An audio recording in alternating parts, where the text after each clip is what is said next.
My son and my daughter-in-law told me at a family dinner, "You can live in squalor, we don't care." They were sitting in the living room I paid for, wearing clothes I bought, eating food I provided. So I smiled and said, "That is fine." The next day, I canceled 97 automatic payments and watched their luxury lifestyle completely run out in a few weeks. But let me tell you how I got to that moment. Because nobody makes a decision like that out of nowhere. Nobody cancels their own children's lives without a reason that breaks your soul first. It all started 3 years ago, when my son Tyler showed up at the door of my apartment with that look of anguish I had not seen since he was a teenager. Brittany was behind him, with her arms crossed over her designer blouse and that expression of superiority that I still did not completely understand, but which I would soon learn to recognize as her natural state. I was 67 years old back then. I had just retired after 42 years working in cleaning services, waking up at 4 in the morning every day, coming home with swollen knees and a wrecked back. My husband had died 2 years prior, and I lived alone in a small but decent apartment downtown, supported by my pension and the life insurance he left. "Mom, we need your help," Tyler said that afternoon, and I felt that maternal reflex activate inside my chest just as it had done since he was born 44 years ago. I let them in. I served them coffee in my old but clean mugs. I sat across from them on my worn-out sofa, the same one I had bought when Tyler was a teenager and had never had the money to replace. "What is going on, son?" I asked, although something inside me already knew that what was coming would not be a simple family visit. Tyler looked at the floor, unable to hold my gaze. "We lost the apartment. The landlord is kicking us out because he raised the rent and we cannot pay it. We have 2 weeks to leave, and we do not have money for the deposit on another place." Brittany intervened immediately, with that soft and manipulative voice that I would come to know well. "Barbara, we know that you have that money saved, your husband's life insurance that you have never touched. We just need a temporary loan. We will pay you back in 6 months. We swear." I had $50,000 saved. $50,000 that represented 42 years of brutal work, of sacrifices, of not buying myself new clothes, of not going out to eat, of saving every penny thinking about having a peaceful old age. That money was my cushion, my security, my only guarantee that I would not end my days depending on anyone. "It is just that that money is for emergencies," I said carefully, already feeling the pressure of what was coming. "And what is this, Mom?" Tyler responded, raising his voice for the first time. "Is it not an emergency that your son ends up on the street? What kind of mother are you?" That phrase fell on me like a bucket of ice water. What kind of mother are you? The words he would use against me during the following 3 years. Every time I hesitated, every time I tried to set a boundary, every time I tried to say no, I gave them $20,000. $20,000 for the deposit and the first months of rent on an apartment in an expensive part of the city. Much better than where I lived. "Just 6 months," they promised me. "In 6 months we will pay you back everything." 6 months passed. There was no repayment. A year passed. Nothing. When I mentioned the topic, Tyler diverted the conversation or Brittany invented a new crisis that made it impossible for them to pay me right at that moment. But the requests did not stop. On the contrary, they multiplied as if that first loan had opened a floodgate that could never be closed again. "Mom, we need help with groceries this month. We had unexpected expenses." I paid $400 for groceries. "Mom, the car broke down.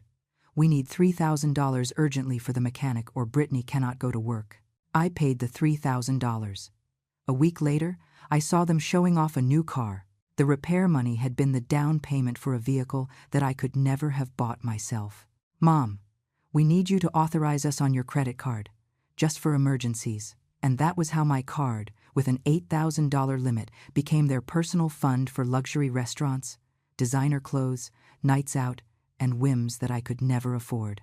Every month, I received the statement and saw charges at places I did not even know. Expensive department stores, restaurants where a dinner cost what I spent on food for a whole week, beauty salons where Brittany got her nails done, her hair, facials. I had to go back to work. At 68 years old, with knees that were destroyed and a back that hurt every morning when I got up, I got a part-time job at a grocery store. 8 hours a day standing at a cash register, charging customers who were sometimes younger than my own son, just to be able to pay the minimum on my credit card and cover my own basic expenses. While I worked to pay for their luxuries, they lived like royalty. And the worst of all was not the money. The worst was the invisibility. When I arrived at their apartment with the grocery bags that I had paid for, they did not even turn to look at me. I entered with my wrinkled hands carrying the heavy purchases.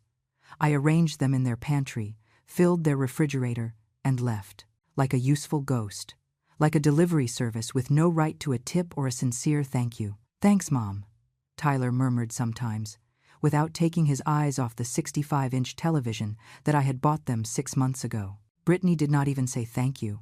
She just opened the refrigerator after I finished organizing everything, checked with a critical expression, and complained if I had bought the wrong brand of yogurt or if the apples were not shiny enough. "Barbara, I already told you that I do not like this brand of milk," she said with that tone of annoyance, as if I were an incompetent maid. "Next time bring the organic one, okay? It is only a little more expensive."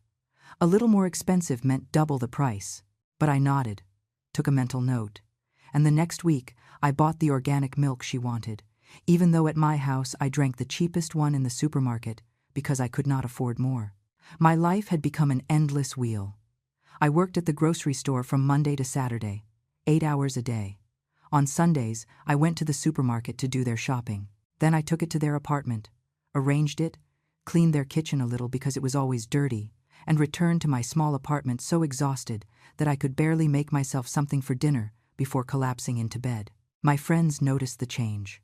Susan, my best friend for 30 years, told me clearly one afternoon when we met at the park where we used to walk together. "Barbara, you look exhausted," she told me, taking me by the arm with genuine concern.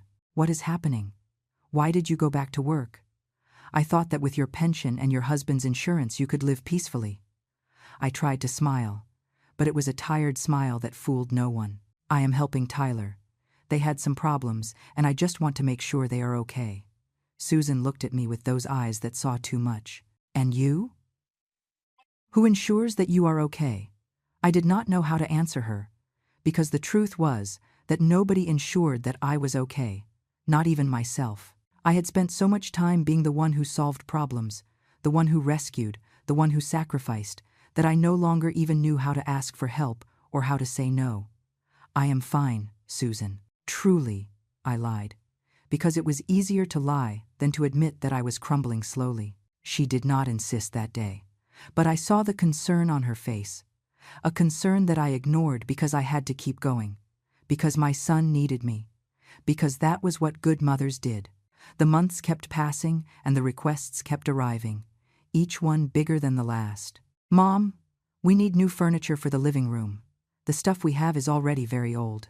I paid $5,000 for living room furniture that I would never be able to use because it went straight to their apartment. Genuine leather furniture, a tempered glass coffee table, designer lamps. Meanwhile, I continued sitting on my 15-year-old sofa with the broken springs. "Mom, Brittany needs new clothes for her work. She has to look professional."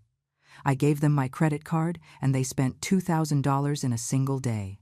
$2,000 on clothes that Brittany would use to go to her part-time job in an office, while I continued using the same 3 pairs of pants and 4 blouses that I rotated every week because I did not have money to buy myself anything new. "Mom, we want to change the television. This one is already very small and old."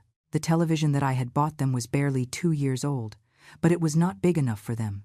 I paid $1,800 for a 65-inch one with 4K technology that I did not even understand. In my apartment, I had a 32-inch one that I bought used 7 years ago, and every time I paid for something, every time I gave them money, they received it as if it were their natural right, without gratitude, without recognition, as if I were simply an inexhaustible source of resources placed in the world to serve them. One day, while I was arranging their groceries in their kitchen, I found an envelope with bank statements that they had left on the table. It was not my intention to snoop, but the envelope was open, and my eyes fell on the numbers unintentionally. They had $43,000 saved. $43,000 in their savings account. I stood paralyzed looking at that paper. $43,000. While I worked 8 hours a day at almost 70 years old to pay for their whims, they had almost the same amount of money that I had when all this started. Money that they were keeping for themselves while squeezing me to the last drop. I felt the floor move beneath my feet. I felt nausea. I felt a rage that I had never experienced before, but which was extinguished almost immediately under the weight of the justification that my mind created automatically. Maybe that money was for emergencies. Maybe they were saving it for something important. Maybe I was misunderstanding things. I put the paper back where it was and finished arranging the groceries in silence, with my hands trembling. That night, in my apartment, I sat on my old sofa and cried for the first time in years. I cried for my husband, who was no longer there to advise me. I cried for the strong woman I used to be and who, somehow, I had lost along the way. I cried for my knees, which hurt so much that I could barely walk some days. I cried for my bank account, which was emptier every month. I cried for my dignity, which I had traded for crumbs of attention from a son who no longer even looked me in the eyes. But the next day I got up, put on my store uniform, and kept going. Because that was what I did. Keep going, endure, sacrifice myself, until that family dinner arrived. That dinner that would change everything. It was a Sunday afternoon.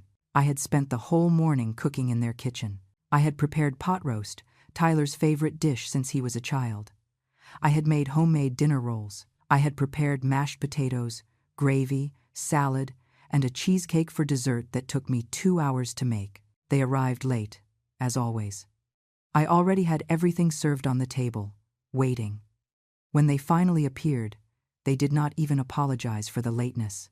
"Smells good," said Tyler, sitting down without even greeting me with a kiss on the cheek.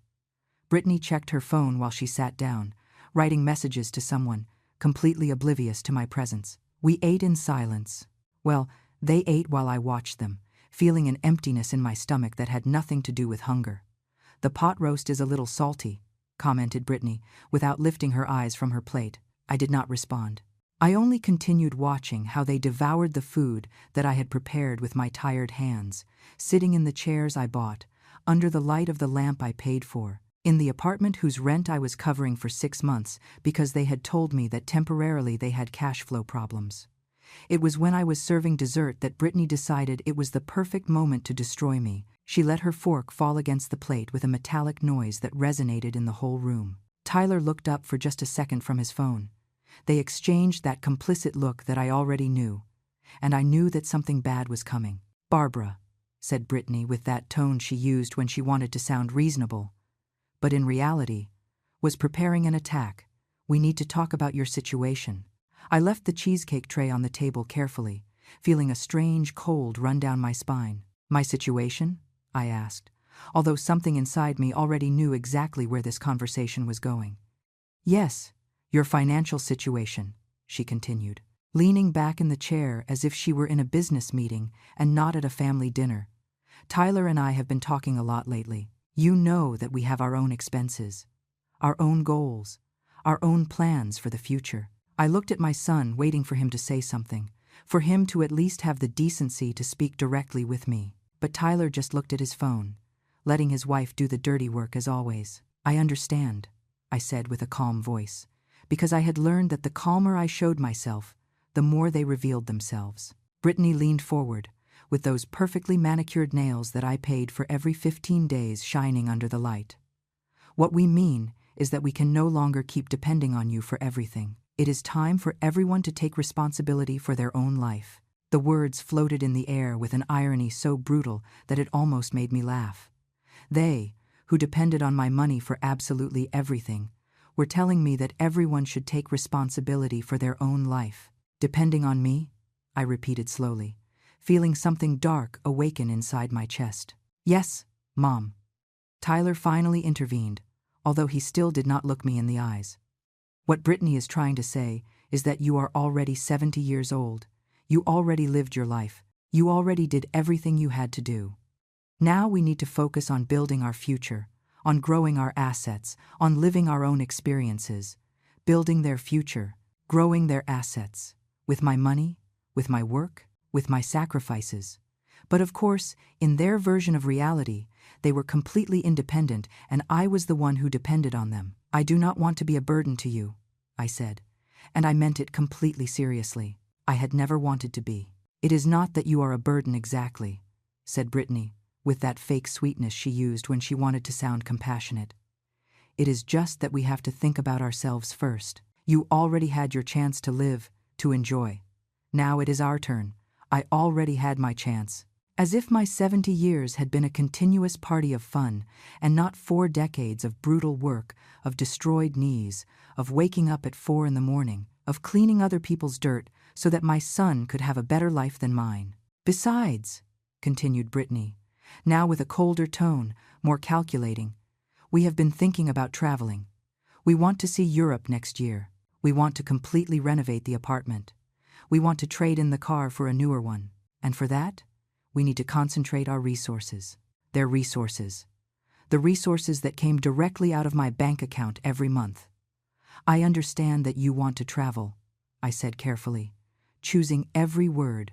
It is a beautiful thing to see the world. Exactly, said Brittany, as if I were finally understanding the point. That is why we need you to understand that from now on, we are going to prioritize our needs. You are going to have to make do with your pension. It is time for you to be independent. That I be independent. I, who had been independent my whole life until they appeared with their manufactured crises and their extended hands. I, who was working at 70 years old to maintain their lifestyle, while they told me that I needed to learn to fend for myself. Tyler finally put down his phone and looked directly at me for the first time in the entire dinner. Mom, do not be offended. We are not saying that we do not love you. We are just being realistic. You have your pension, you have your apartment. It is not like you are going to starve to death. I was not going to starve to death. That was their yardstick.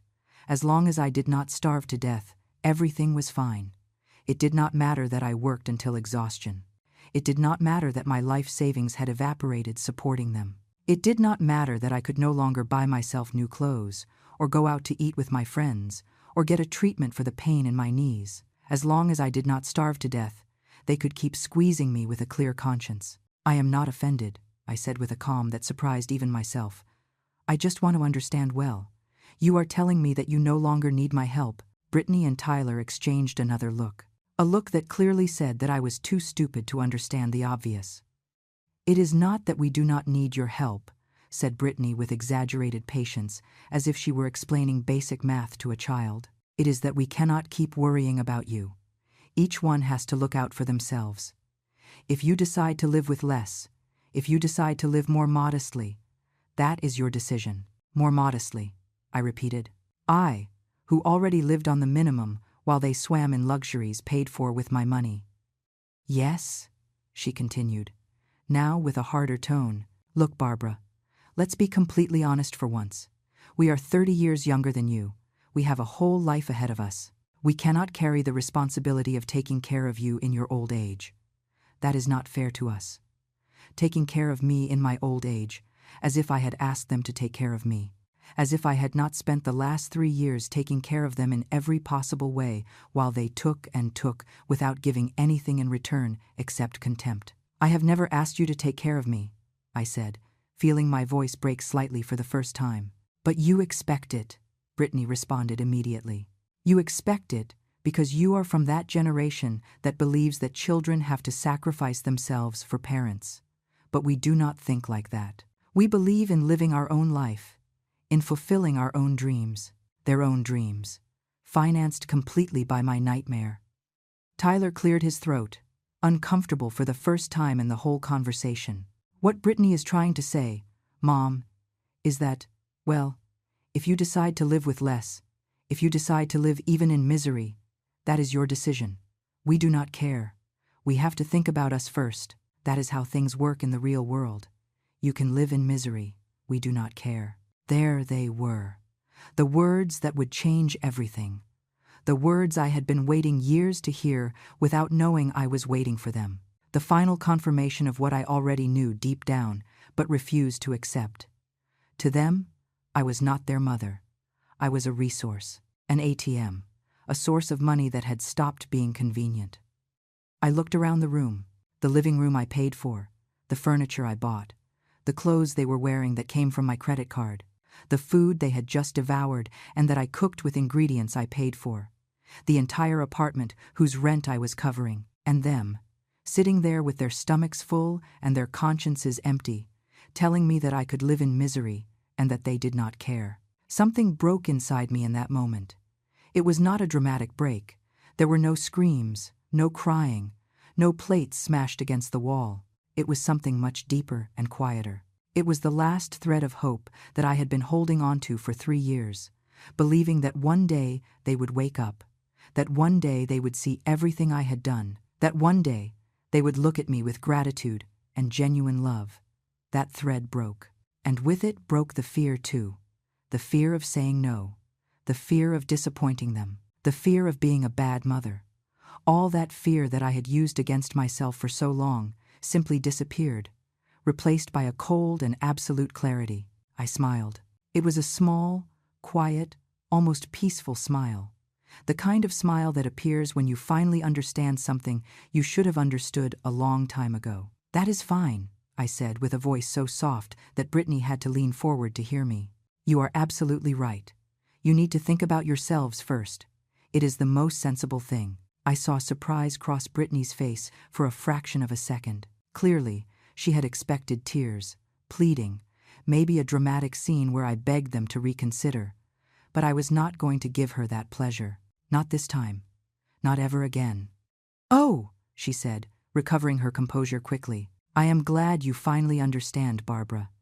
It is much more mature of you. That way we can all move on without resentments or guilt. Without resentments or guilt. As if the guilt had been mine all this time. As if I had been the selfish one." I stood up from the table slowly, gathering the dessert plates with calm and deliberate movements.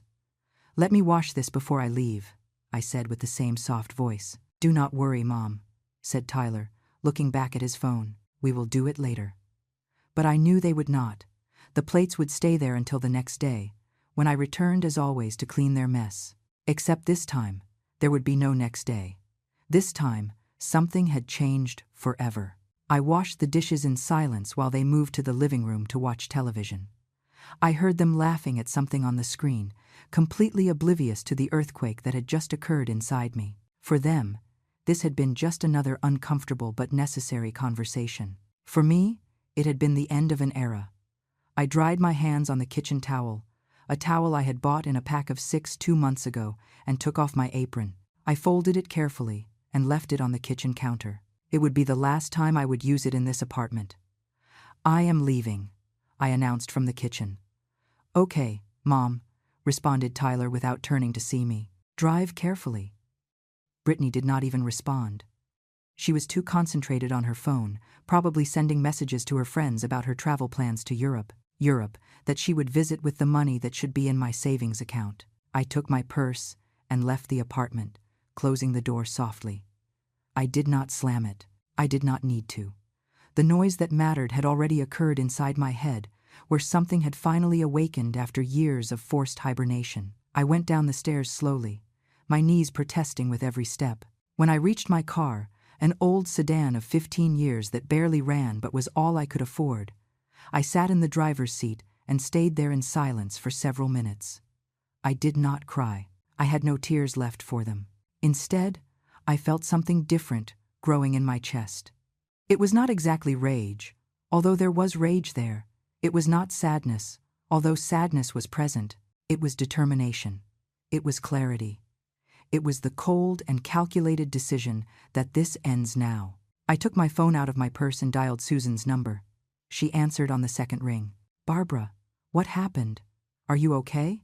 she asked immediately, because after 30 years of friendship, she could read my mood even through the phone. "Susan, I need you to come to my house. Now. Please," I said with a firm voice. "I am on my way," she responded without asking more questions.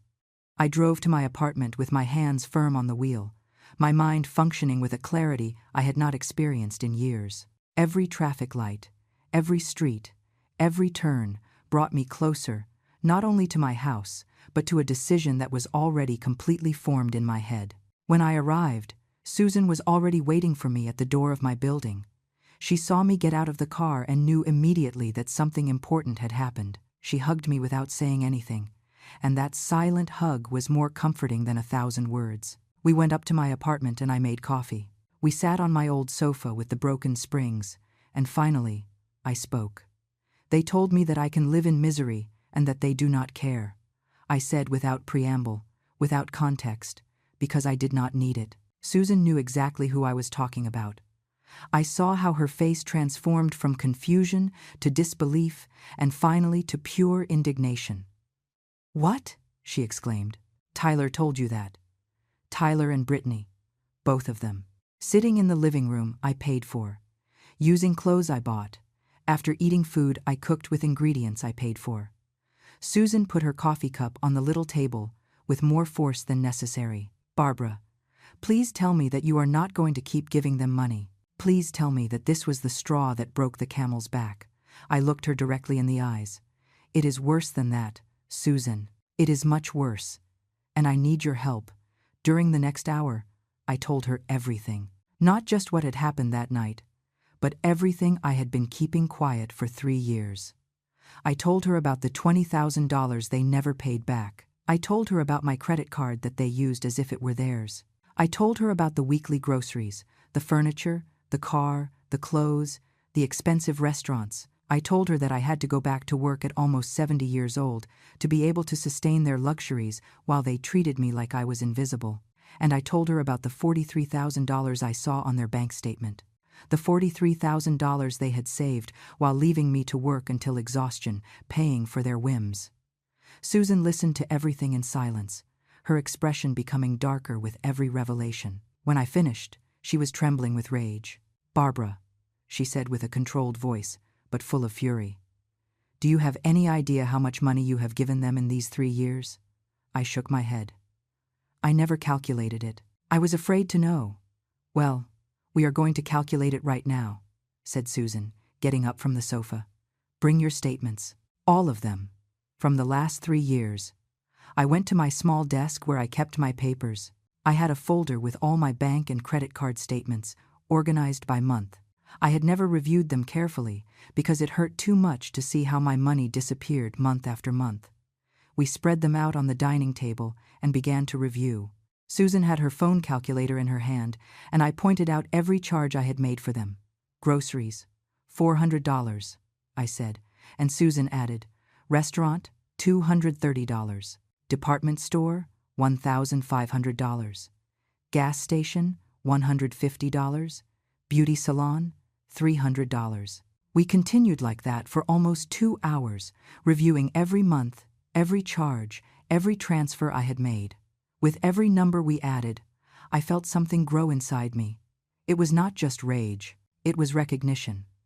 It was seeing in cold and concrete numbers the magnitude of the abuse I had been suffering. When we finally finished, Susan showed me her phone screen with the total. I stared at those numbers, unable to breathe. $187,000, said Susan with a trembling voice. "Barbara, in 3 years you have given them $187,000. I felt the floor move beneath my feet. $187,000. Almost everything I had saved from a lifetime of work. All of my husband's life insurance.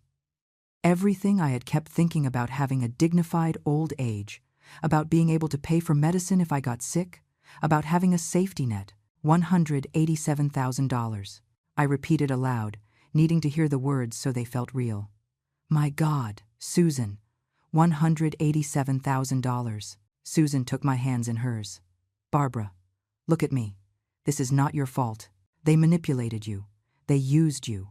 And now they tell you that you can live in misery and that they do not care after having stolen almost $200,000 from you. They did not steal from me," I said automatically, because there was still a part of me that wanted to defend them. "I gave them the money. I decided to help them." "Help them?" Susan's voice rose in volume. "Barbara, helping is giving someone what they need to survive. This was exploitation. They have $43,000 saved.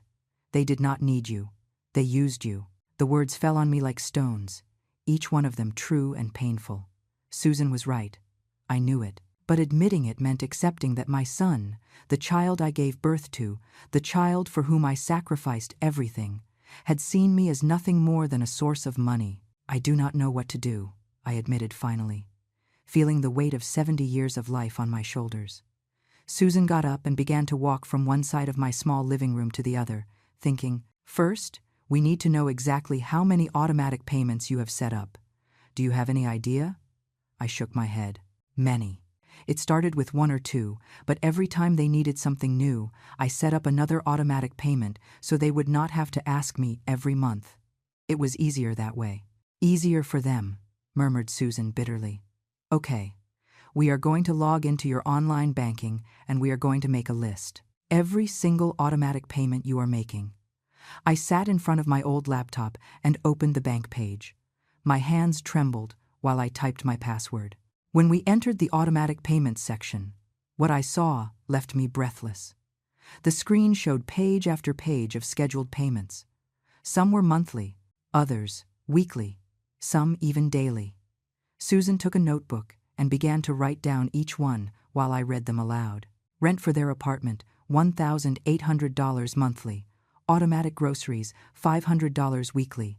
Netflix, HBO, Disney Plus, Spotify Premium. Insurance for Tyler's car. Gas. Prepaid card, $200 weekly. Brittany's gym, $120 monthly. Brittany's beauty salon, $300 every 15 days. Minimum payments on 3 credit cards in my name, but that they use. Internet and cable service. Electricity and water for their apartment. Amazon Prime membership.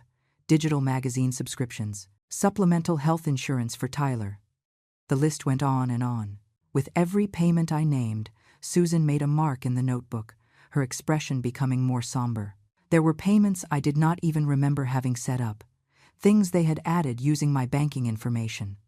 When we finished reviewing everything, Susan counted the marks in the notebook. She looked at me with wide eyes.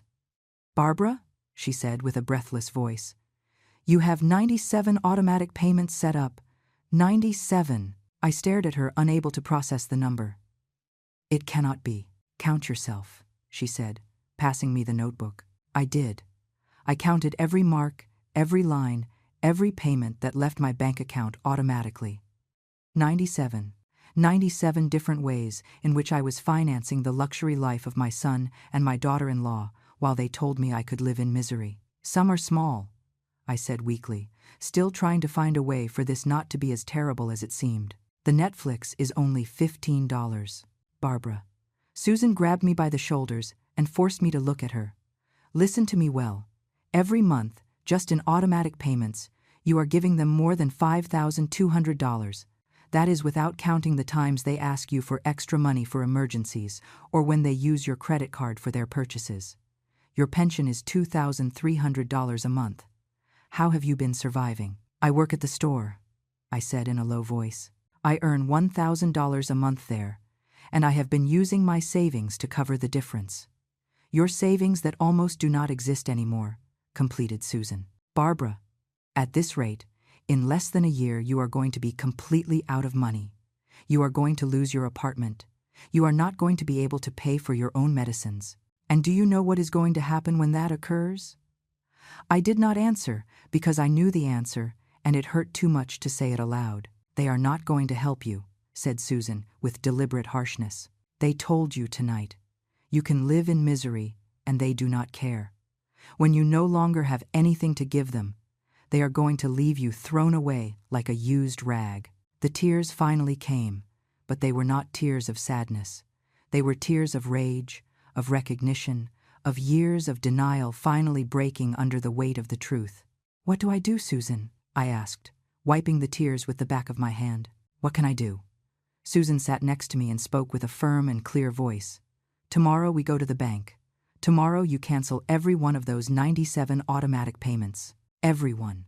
Without warning them, without explaining to them, without giving them a chance to manipulate you again. But they are going to be left with nothing from one day to the next," I protested, because even after everything, even knowing what they had done to me, I still worried about them. "They have $43,000 saved, Barbara," Susan reminded me patiently. "They are not going to die. They are not going to end up on the street. They are going to have to use their own money for the first time in 3 years. They are going to have to live with their own resources like normal adults. Tyler is going to hate me, I said, and those words hurt more than I expected. Tyler already does not see you, Barbara, responded Susan softly but with brutal honesty. He does not see you as his mother. He sees you as a resource, and when a resource runs out, it is discarded. That is exactly what they told you tonight. You are no longer useful to them, so they are discarding you. Why do you keep protecting them? I had no answer for that. Or maybe I had it, but I did not want to admit it. Because admitting that my son did not love me, that maybe he had never really loved me, but only for what I could give him, was destroying the image I had built of him for 45 years. I am scared, I confessed finally. I know, said Susan, hugging me. But Barbara, listen to me. If you do not do this now, if you keep allowing them to use you, in a year you are going to be on the street for real. It is not an exaggeration. Your numbers do not lie. You are running out of money. And when that happens, who is going to take care of you? Because they already told you they do not care. We spent the rest of the night talking. Susan helped me make a plan. First, we were going to go to the bank first thing in the morning. We would cancel all automatic payments. Then, we would block all additional cards that were in their names. After that, I would change my bank password and all my online passwords. Do not warn them, Susan warned me. If you warn them, they are going to come with tears and promises, and they are going to manipulate you again. Do it first. Let them find out when their cards are declined and their services start getting cut off. It is cruel, I said. No more cruel than telling your 70-year-old mother that she can live in misery while she spends her money on luxuries, Susan responded without hesitating. That night I barely slept. I stayed awake looking at the ceiling, thinking about everything that had happened, about everything that was to come. I thought about the child Tyler had been, the sweet boy who hugged me and told me he loved me. I wondered at what moment that child had disappeared, replaced by this man who looked at me with cold and calculating eyes. At 6 in the morning I got up, showered, and dressed carefully. I chose black pants and a white blouse, simple but dignified clothes. I looked in the mirror and saw a 70-year-old woman with honestly earned wrinkles, with tired eyes, but that still had a glimmer of determination. Not the same woman who had entered that apartment the night before. Something fundamental had changed.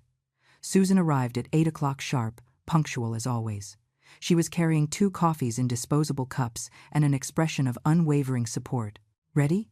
she asked me, extending one of the coffees. "Ready?" I responded, and I meant it. The bank opened at 9. We arrived 15 minutes early and waited in the parking lot. Susan went over the plan with me one more time. We go in. You ask to speak with an account executive. You tell them you need to cancel all your automatic payments and block all additional cards. If they ask you why, you just say it is a personal decision. You do not need to justify yourself. And if they make me feel bad? And if they tell me that my beneficiaries are going to be affected? I asked, because I knew the power of guilt over me. Then you look at me, and I remind you that your beneficiaries told you last night that you can live in misery and that they do not care, Susan responded firmly. When the bank opened its doors, we entered together. The air conditioning hit me in the face, giving me a sensation of cold clarity. I approached the reception desk and asked to speak with an account executive. They made us wait 10 minutes. 10 minutes during which my mind tried to convince me to back out 1,000 times. 10 minutes in which I imagined Tyler's face when he discovered what I had done. 10 minutes in which guilt tried to drown me. But every time I felt I was weakening, I looked at Susan, and she nodded her head, reminding me why I was there. Finally, they called us. The account executive was a young man, maybe 35 years old, with a gray suit and professional smile. "Good morning, Mrs. Lewis. How can I help you today?" "I need to cancel all my automatic payments," I said with a firm voice. "All of them?" "Without exception." The executive blinked, surprised. "All of them? Mrs. Lewis, I see here that you have 97 automatic payments set up. Are you sure you want to cancel all of them?" "Completely sure. This can affect your beneficiaries," he warned with a worried tone. "Services set up can be cut off. Rent payments can be late." "I know," I said calmly. "It is exactly what I want." The executive looked at me with a mixture of confusion and curiosity, but he was professional. "Very well. This is going to take approximately 1 hour. Do you wish to wait, or do you prefer to return later? We will wait, Susan responded for me. The process was long and tedious. The executive had to cancel each payment manually, one by one. With every cancellation, I felt something release inside my chest. It was like untying 97 knots that had been suffocating me for years. Rent for the apartment, canceled. Automatic groceries, canceled. Streaming services, canceled. Car insurance, canceled. Gym, canceled. Beauty salon, canceled. One after another, all the threads that tied me to sustaining the luxury life of my son and daughter-in-law were cut with a click of the executive's mouse. I also need to block all additional cards linked to my account, I said when he finished with the automatic payments. The executive reviewed his screen. You have 3 active additional cards. The 3? More clicks. More liberation. Something else, Mrs. Lewis? Yes. I need to change all my access information. Passwords, security questions, everything. And I need nobody but me to be able to make changes to my account. No beneficiaries, no authorized users, nobody. The executive nodded and proceeded to make the changes. When he finished, he handed me a folder with all the documentation. Ready, Mrs. Lewis. All your automatic payments have been canceled. All additional cards have been blocked. Your access information has been updated. Is there anything else I can help you with? No, I said, feeling a gigantic weight lift off my shoulders. That is all. Thank you. We left the bank, and I stopped in the parking lot, breathing deeply. The morning air felt different. Cleaner, lighter. How do you feel? Susan asked. Terrified, I admitted, but also free. For the first time in 3 years, I feel free. Susan hugged me tight. This is just the beginning, Barbara. Now comes the hard part. She was right. The hard part was waiting. Waiting for them to realize. Waiting for them to start receiving notices of declined payments. Waiting for their perfect world to start crumbling. I did not have to wait long. 2 days later, my phone began to ring. It was Tyler. I let it go to voicemail. He called 3 more times. Then Brittany started calling. Then text messages started filling my screen. Mom, there is a problem with the rent. Call me urgently. Barbara, my card, was declined at the supermarket. What happened? Mom, answer the phone. Barbara, this is not funny. We need to talk now. I ignored every message, every call. Susan had come to stay with me during these days, knowing that I would need support to not give in to the pressure. Do not answer. She reminded me every time my phone rang. Let them feel what it is like to be ignored, what it is like to need help, and nobody responds. On the 3rd day, Tyler appeared at my apartment. He knocked on the door with such force that I thought he was going to knock it down. I was inside with Susan, waiting for exactly this. Mom, I know you are there. Open the door, he was shouting from the hallway. Susan looked at me. Do you want me to stay or do you prefer to face him alone? Stay, I said. Please. I opened the door. Tyler was disheveled, with deep dark circles under his eyes and an expression of fury I had never seen on him before.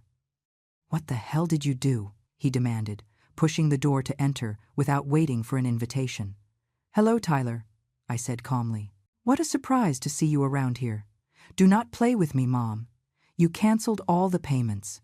All the cards are blocked. You went crazy. I sat on my sofa with deliberate tranquility. Susan stood near me, a silent but protective presence. I did not go crazy, I said with a soft voice. I just took your advice. My advice? What the hell are you talking about? The advice that you and Brittany gave me 3 days ago. That everyone has to look out for themselves. That you need to think about yourselves first. I decided you were right. I also need to think about me first. I saw the realization cross his face. That was just a conversation. We did not mean that you cancel the payments, I interrupted him. But, Tyler, you told me that if I decided to live in misery, you did not care, that you had to take care of yourselves first. I am just following your philosophy of life. His face turned red. Mom, you cannot do this. We have obligations. The rent is due in 2 days and the landlord already sent us a notice. The cards are being declined everywhere. They cut our internet. Brittany cannot pay for her gym. You have $43,000 saved, I said calmly. You can use that money. The surprise on his face was genuine. How do you know that? I saw your bank statement 2 months ago, when I went to bring you the groceries that I paid for and you had it on the table. Tyler stayed silent for a moment, processing. That money is for our future, for emergencies. And isn't this an emergency? I responded with the same calm. The rent you cannot pay, the groceries you need to buy, all those things that according to you were so important, well, now you can use your own money to pay for them. Tyler began to walk from one side of my small living room to the other, running his hands through his hair with frustration. Mom, you do not understand. We have been saving that money to buy a house, for our future. We cannot spend it on day-to-day things. The words fell on me like acid. They had been saving for their future while spending my money, the money I needed for my old age, on their daily whims. They had been building their assets on the ruins of mine. Interesting, I said with a dangerously soft voice. You can save for your future while spending my money, but I cannot save anything for mine. Is that how it works?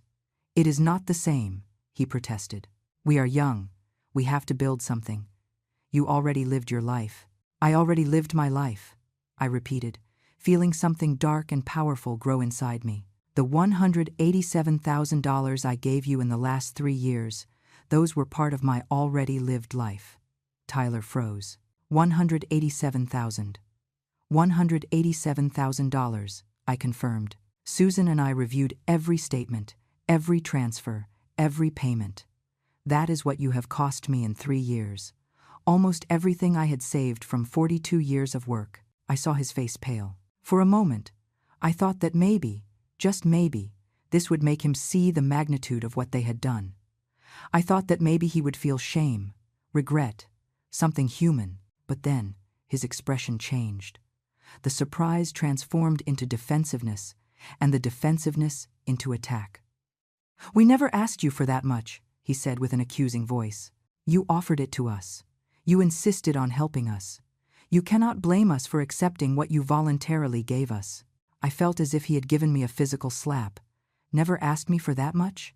Tyler, every week it was something new, every month a new emergency. And every time I hesitated, you told me what kind of mother was I, if I let my son suffer. Because it is true, he responded, raising his voice. A real mother helps her children. A real mother sacrifices herself. But you now decide to be selfish, and we are the bad guys. Susan took a step forward, her voice cutting like a knife. Tyler, your mother worked 42 years cleaning other people's filth so you could have an education. She sold her wedding ring to pay for your last year of college. And now, at her 70 years, she has been working in a grocery store to be able to keep paying for your luxuries while you and your wife have $43,000 put away. And you have the nerve to call her selfish. Tyler glared at her. This is none of your business, Susan. It became my business when I saw my best friend of 30 years destroy herself for an ungrateful son. Susan responded without backing down. When I saw her cry because she did not have money to buy her medicines while you walked around in designer clothes she paid for. Mom, said Tyler, ignoring Susan and looking back at me. If this is because of what we said the other day, it was just a stressed conversation. We did not mean it seriously. You know we love you. You love me? I asked softly. Tyler, when was the last time you asked me how I was? When was the last time you called me without needing something? When was the last time you looked at me like your mother and not like a bank, feeling years of pain finally come to the surface? Never. In 3 years. You have never asked me if I am tired, if my knees hurt, if I can afford to buy my own food. Not a single time. Because we assumed you were okay, he said weakly. You did not assume anything, I corrected him. You simply did not care. As long as I continued being useful, as long as there was money, I was invisible. And when I finally told you I was tired, what did you tell me? That I could live in misery and that you did not care. Tyler dropped onto my sofa, his fury transforming into something that looked like desperation. Mom, please, we cannot lose the apartment. Brittany is very stressed. She is already looking for cheaper apartments. We need time. Just reactivate the payments for 1 more month.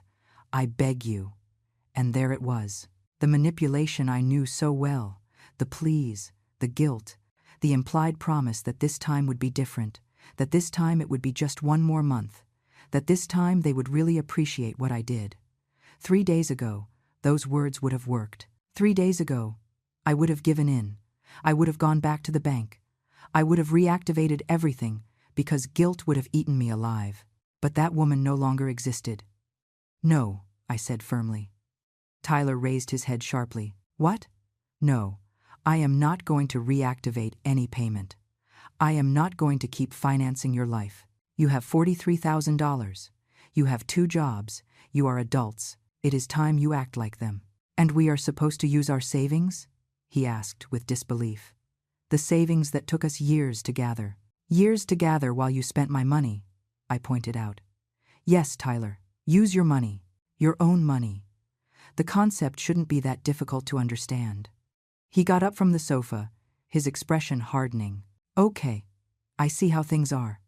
When you needed help raising me, when Dad died and you needed emotional support, we were there. But now that we need something, you turn your back on us. The manipulation was so obvious it almost made me laugh. Tyler, when your father died, you came to the funeral, stayed 2 hours, and I did not hear from you again for 3 months. You did not call me to see how I was. You did not ask if I needed help. You appeared 3 months later asking for money for a down payment on a new car. I saw how his face turned red, knowing I had hit the mark. And regarding raising you, I continued, feeling decades of saved words finally letting go. I raised you alone after your father died. I worked 2 jobs. I broke my back. I sacrificed my youth, my health, my dreams, all so that you had opportunities that I never had. And now you tell me that you helped me. How exactly did you help me, Tyler? How? He had no answer, just heavy and accusing silence. This is because of Susan, right? He said finally, looking for someone else to blame. She put these ideas in your head. She is poisoning you against your own family. Susan is the only one who has worried about me in years, I responded. The only one who noticed I was exhausted. The only one who asked me if I was okay. The only one who helped me see that what you were doing was abuse. Abuse?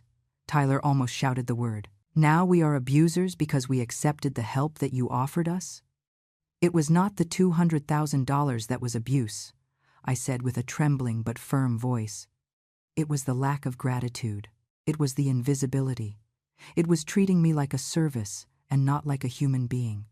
It was looking me in the eyes and telling me I could live in misery and that you did not care after everything I gave. Tyler took his phone from his pocket and began to type furiously. I'm going to call Brittany. She needs to hear this. Call her if you want, I said calmly. It changes nothing. Tyler spoke with Brittany on the phone, in a low but agitated voice, walking toward the door of my apartment. After a few minutes, he hung up and looked at me with eyes full of something that looked like genuine hatred. Brittany says, "You are a bitter old woman who is jealous of our happiness," he said with poison in every word. She says you always knew you were a toxic and manipulative mother, and that is why Dad was probably glad to die to escape you. The words hung suspended in the air, like visible poison. I felt as if the air had been ripped from my lungs. Susan let out a stifled cry of indignation, but I simply stood staring at my son, this man who came out of my body, whom I fed, whom I cared for when he was sick, whom I comforted when he had nightmares. And in that moment, something inside me died. It was not painful. It was liberating. Get out of my house, I said, with a voice so cold that even I surprised myself. Mom, I didn't. Get out of my house now, I repeated, getting up from the sofa.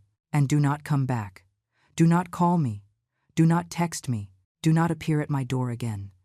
It is over, Tyler. Everything. It is over. I saw something pass over his face, maybe the recognition that he had crossed a line that could not be uncrossed. But it was too late. Years too late. Fine, he said finally. If that is how you want it. But do not come crying when you are alone and sick and have nobody. Do not come looking for your family when you really need us. My family, I repeated with a bitter laugh. Tyler, I haven't had a family for years. I only had a son who saw me as an ATM and a daughter-in-law who despised me. I am going to be better alone than accompanied by people who hate me. He left, slamming the door, making the walls of my small apartment shake. When the sound faded, I remained standing in the middle of the living room, trembling, but not from fear, from relief. Susan hugged me, and this time I did cry. I cried for the son I lost, or who maybe I never had. I cried for the years I wasted waiting for something that was never going to arrive. I cried for the mother I was and the woman I had forgotten to be. But I also cried from liberation. The following days were difficult. My phone did not stop ringing with calls from unknown numbers. Messages from Brittany oscillated between desperate pleas and legal threats. Barbara, please, be reasonable. Think of your future grandchild. If you do not reactivate the payments, we are going to sue you for family abandonment. You are a cruel and bitter woman. You are going to die alone. I blocked all the numbers. I changed my phone number and only gave it to Susan and 2 other close friends. A week after the confrontation, I received a call from the landlord of the apartment where Tyler and Brittany lived. He had gotten my new number through the bank because I had been the one who signed as guarantor when they rented the place. Mrs. Lewis, your son and your daughter-in-law have not paid the rent. I understand that you were the one making the payments. What is going on? I am no longer responsible for their payments, I told him firmly. Remove my name as guarantor. They are adults and must answer for their own debts. But you signed a contract. Check that contract, I interrupted him. There is a clause that allows me to withdraw as guarantor with 30 days' notice. I gave that notice 2 weeks ago in writing. I have the copy with the received stamp. It was a lie. I had not sent any notice. But the landlord did not know that, and my tone left no room for doubt. He hung up without saying more. Susan had helped me investigate my legal rights. Turns out that since they were independent adults, I had no legal obligation to support them. The additional cards were in my name, so I had every right to cancel them. The automatic payments were voluntary, and I could stop them whenever I wanted. Legally, I was completely protected. Emotionally, I was starting to heal. 2 weeks later, I found out through a mutual acquaintance that Tyler and Brittany had to move to a much smaller and cheaper apartment. They had sold the new car and bought a used one. Brittany had quit her luxury gym, and Tyler had stopped eating at expensive restaurants. They were living like normal people, with a normal budget, paying their own bills with their own money. The life that I had facilitated for them had disappeared completely in a matter of weeks, exactly as I knew would happen when I canceled those 97 payments. And I did not feel even a shred of guilt. Instead of working 8 hours at the grocery store, I reduced my hours to part-time. With the money I was no longer spending on them, I could live comfortably with my pension and a partial job. For the first time in 3 years, I reached the end of the month with money in my account. I started buying things for myself. Nothing extravagant, but things I needed and had been denying myself. New clothes, a better mattress for my bed because the old one hurt my back, medicines for my knees that I previously could not afford, a subscription to the gym for seniors where I could do gentle exercise in the pool. I went back to going out with my friends.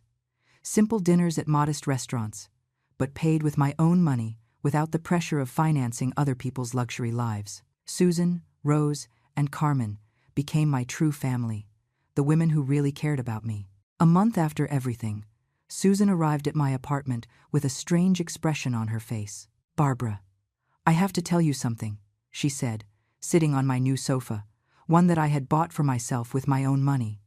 "What is it?" "I saw Tyler yesterday at the supermarket," she said carefully. "He looked different, tired.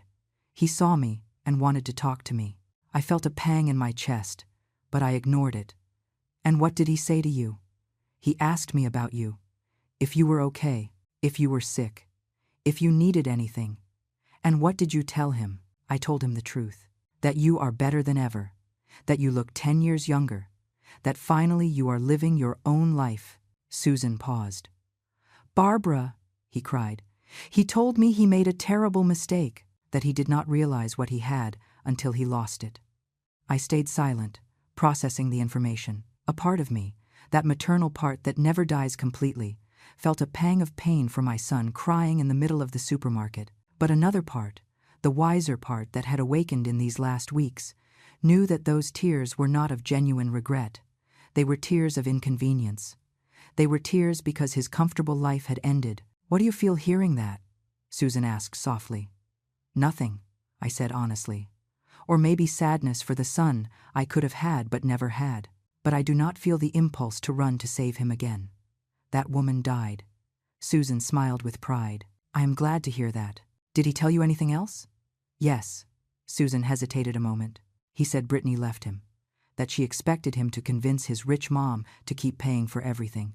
And when it became clear that wasn't going to happen, she packed her things and left. He said he realized that she never loved him. She only loved the lifestyle your money provided." The irony was so perfect it almost made me laugh. Tyler had finally experienced exactly what he made me feel. Being loved not for who he was but for what he could provide, and being discarded when that source dried up. "Poor Tyler," I said without any real emotion. "Now he knows how it feels." 3 days after that conversation, Tyler appeared at my door. This time, he did not knock with fury. He knocked softly, almost timidly. I opened the door but did not invite him in. He looked terrible. He had lost weight. He had deep circles under his eyes. His clothes, although clean, were simple and old, none of the expensive brands he used to wear. "Hi, Mom," he said with a hoarse voice. "Hello, Tyler. Can we talk? I think we already said everything there was to say. Please." His eyes filled with tears. "Just give me 5 minutes. 5 minutes, and if afterwards you want me to leave, I leave and I won't bother you again." Against my better judgment, I opened the door and let him in. I did not invite him to sit. We remained standing in the middle of the living room. 5 minutes, I said, crossing my arms over my chest.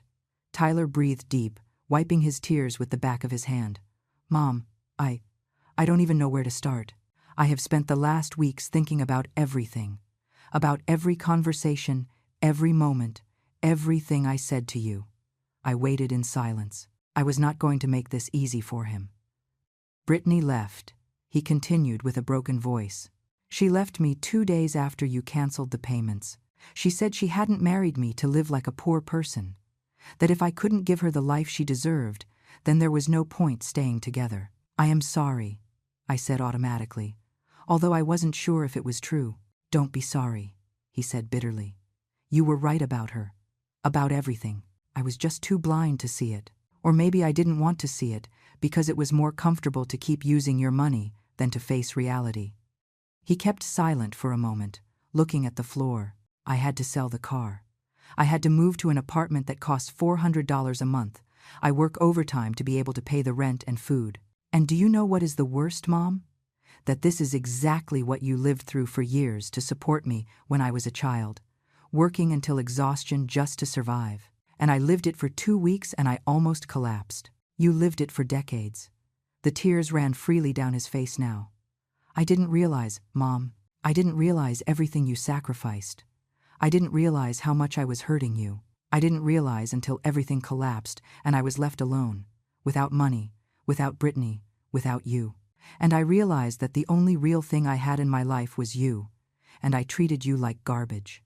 I felt something move inside my chest, but it was not the old reflex to run and comfort him. It was something different. It was compassion, yes, but also firm boundaries. "Tyler, I appreciate you being here. I appreciate that you finally see what happened. But I need you to understand something." I paused, choosing my words carefully.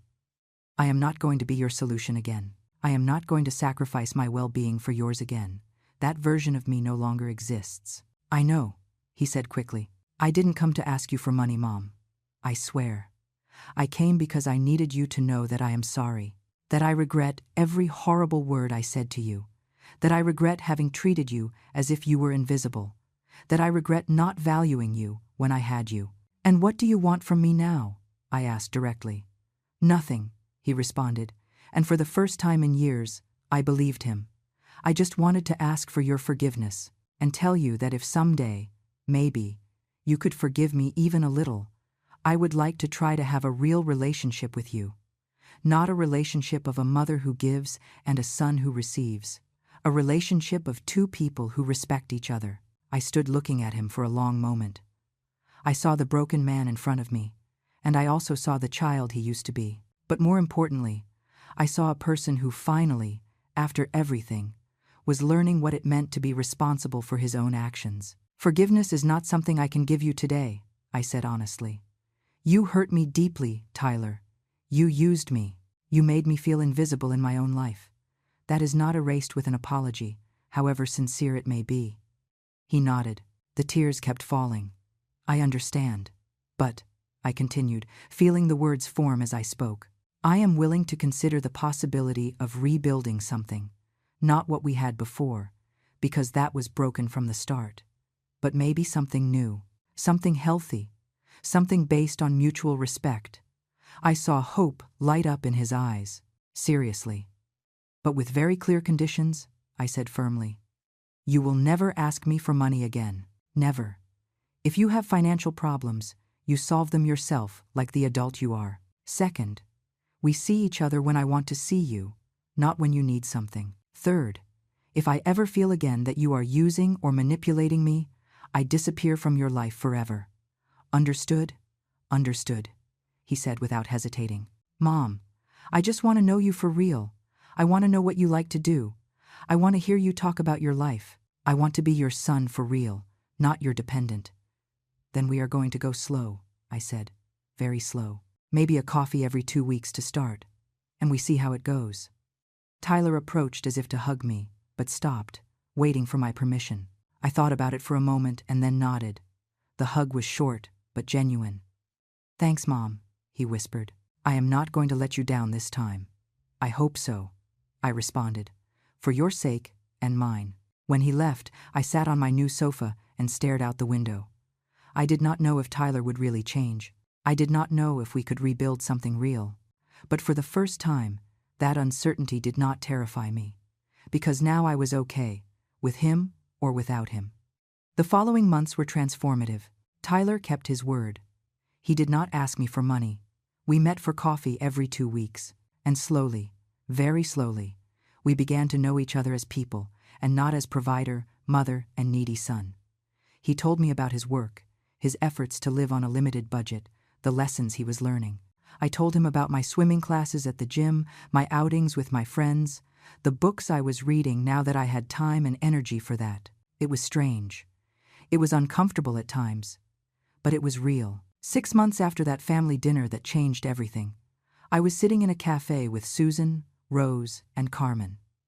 We had gone to the movies, something I had not done for years because I never had money. Now I could afford these small luxuries. You look happy, commented Rose, smiling at me over her cup of cappuccino. I am, I said. And it was true. My phone vibrated with a message. It was Tyler. Mom, would you like to come to dinner at my apartment on Sunday? I am going to cook. Just the two of us. No hidden agenda. I just want you to try my pasta. I looked at the message and smiled. No hidden agenda. Those words would have been impossible 6 months ago. Good news? Asked Susan. I think so, I responded. Tyler invited me to dinner. He says he is going to cook. My friends exchanged looks of concern. Are you sure it is a good idea? Asked Carmen cautiously.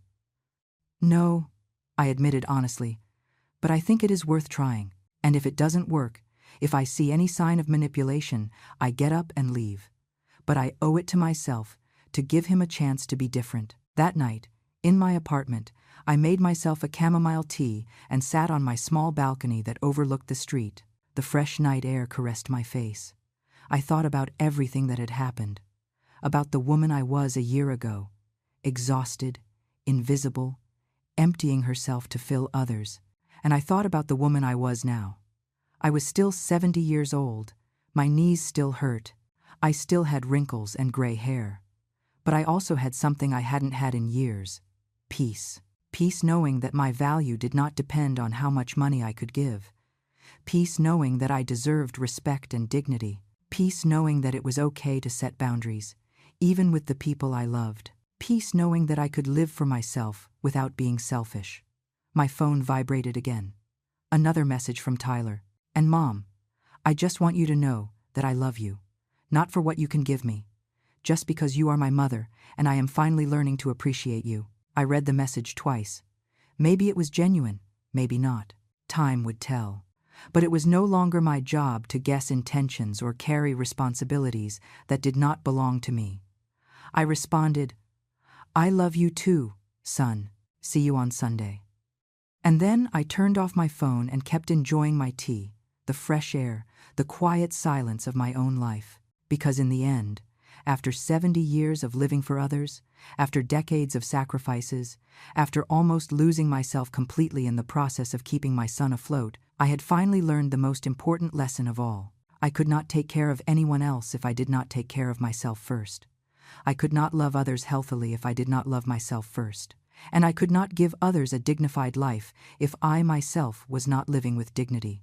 That night, when I lay in my bed with the new mattress that did not hurt my back, I closed my eyes and felt something I hadn't felt in years, something simple but deep. I felt that my life belonged to me, and I whispered in the darkness of my room a truth that had taken 70 years to learn. At last, after so many years taking care of everyone, I learned to take care of myself. And I discovered that peace is not found forgiving who hurt you. It is found when you decide that your life is worth more than their regret. It is found when you understand that loving someone does not mean destroying yourself for them. It is found when you learn that the word no does not make you a bad person. It makes you a complete person. And for the first time in my life, I was complete. I was sufficient. I was free. And with that truth embraced against my heart, finally, I slept in peace.